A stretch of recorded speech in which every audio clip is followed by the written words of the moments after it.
Madame, mademoiselle, monsieur, bienvenue à Métro News. Voici les principaux titres qui seront développés ce soir. Publication ce vendredi par le Conseil électoral provisoire des résultats préliminaires du second tour des élections du tiers du Sénat et des législatives complémentaires. Le PHTK a une nouvelle fois remporté plusieurs sièges au Sénat de la République. Le président élu, Jovenel Moïse, a effectué ce vendredi une tournée dans plusieurs médias de la capitale et notamment à Métropole. Le nouveau chef d'État a fait part de sa volonté de renforcer les institutions du pays. Le Conseil national des télécommunications, Conatel, annonce ce vendredi que le processus de migration vers la télévision numérique suit son cours normalement.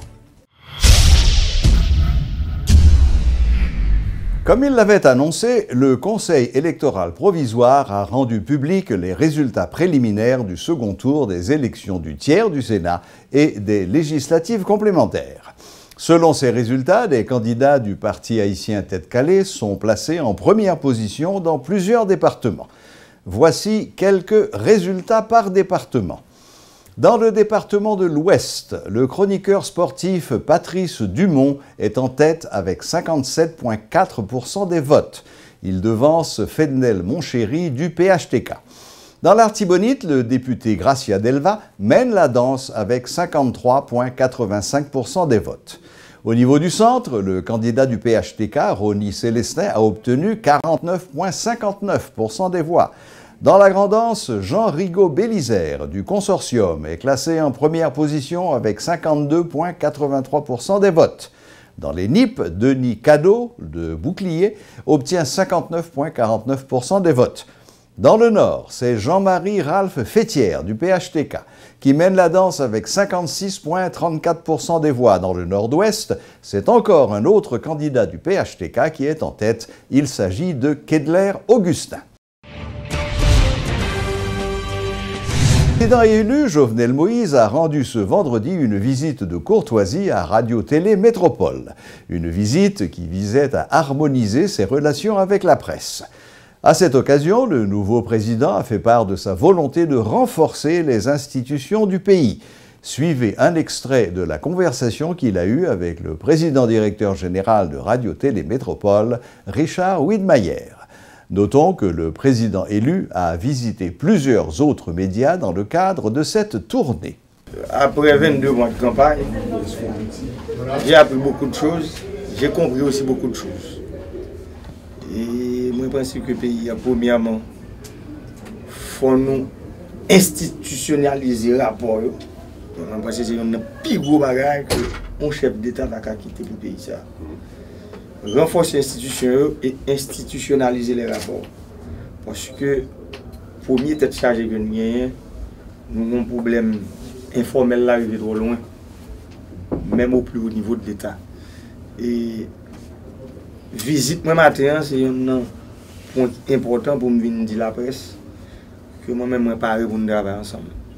Mais d'une manière institutionnelle, qui a fait que la presse la livre au rôle fondamental qui c'est les mêmes qui peuvent faire gros travail là, travail que nous connaissons qui est extrêmement important, travail de formation et d'information. Parce que moi-même, comme président de la République, j'ai une vision, j'ai un programme, j'ai un plan, et il était clair dans la campagne, et ça me dit dans la campagne, je vais le faire. Maintenant, pour me faire, il faut me communiquer sur eux. Pour me communiquer sur eux, la presse est indispensable. Et relation que moi j'ai développée avec la presse pendant 22 mois de campagne, moi je pense que son relation était cordiale et son relation qui n'a pas aucune animosité, son relation côté compréhension était mutuelle. Et moi j'étais paré pour me répondre à toutes questions, il me répondre à toutes questions. D'ailleurs c'est ça qui m'était là. Et je dis je me barré pour question de répondre pour programme de campagne que je fait pour mal réaliser. Petite Dessalines refuse de reconnaître la victoire de Jovenel Moïse à la présidentielle du 20 novembre 2016. En conférence de presse ce vendredi, le coordonnateur national de cette structure politique et candidat malheureux, Moïse Jean-Charles, a réaffirmé son désaccord avec les résultats définitifs de ces élections proclamées par le Conseil électoral provisoire. Le leader de Petite Dessalines dément les informations selon lesquelles la plateforme aurait abandonné la lutte contre l'élection de Jovenel Moïse à la présidence. En dépit de la défection de plusieurs de ses alliés, l'ancien sénateur annonce qu'il n'entend pas baisser les bras.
À quelques jours de la cérémonie de prestation de serment du 58e président de la République, Jovenel Moïse, les membres de son parti, PHTK, ont lancé ce vendredi une campagne visant à nettoyer les différentes grandes artères de la capitale.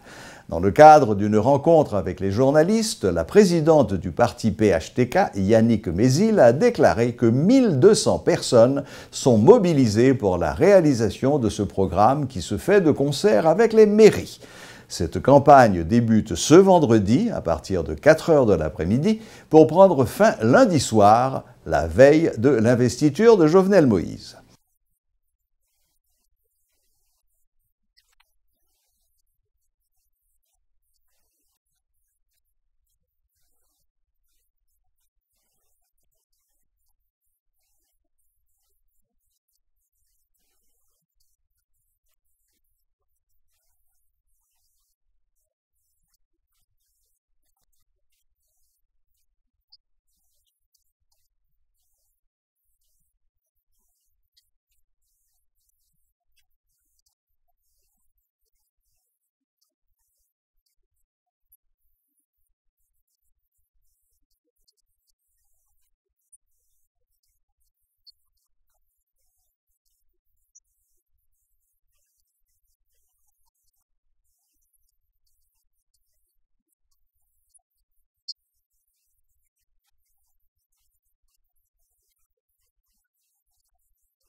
Présentation ce vendredi par le ministère de la Planification du document baptisé PDNA, élaboré sur l'évaluation des pertes, dommages et besoins après Matthew.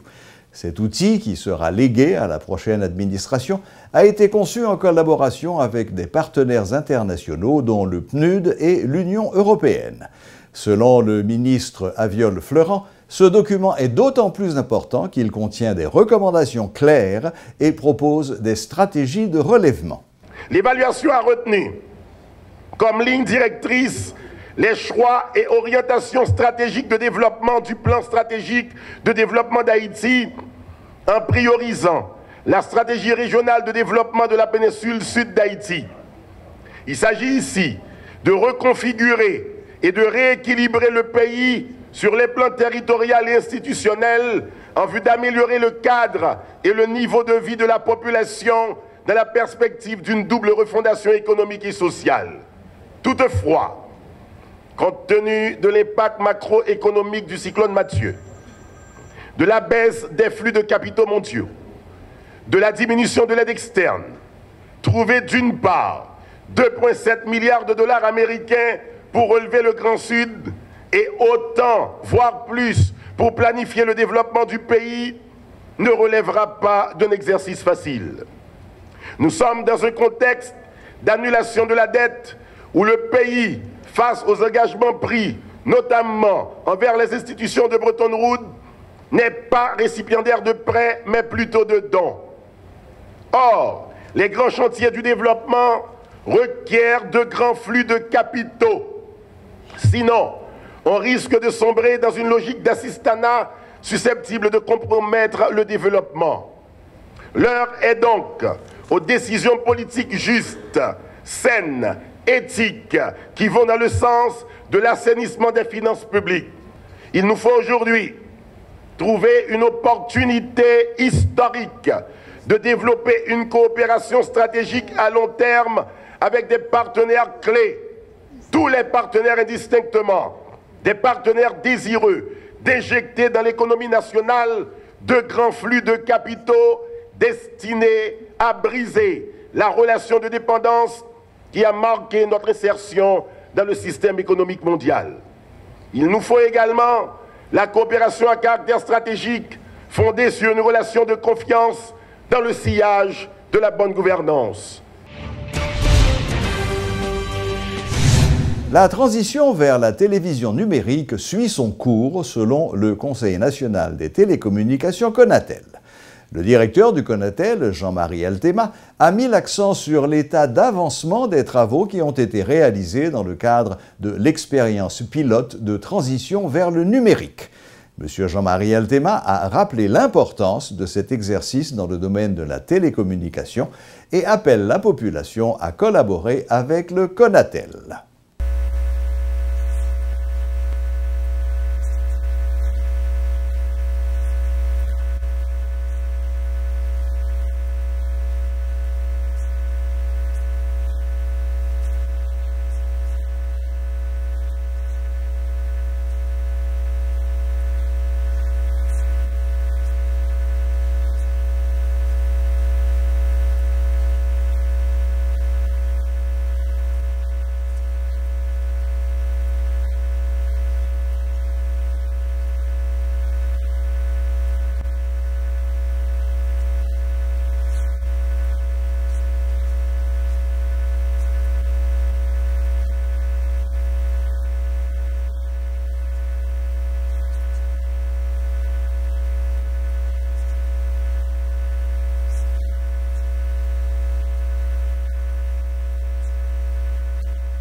Voilà, c'est tout pour aujourd'hui. Merci de votre fidélité et à la prochaine, même heure, même chaîne.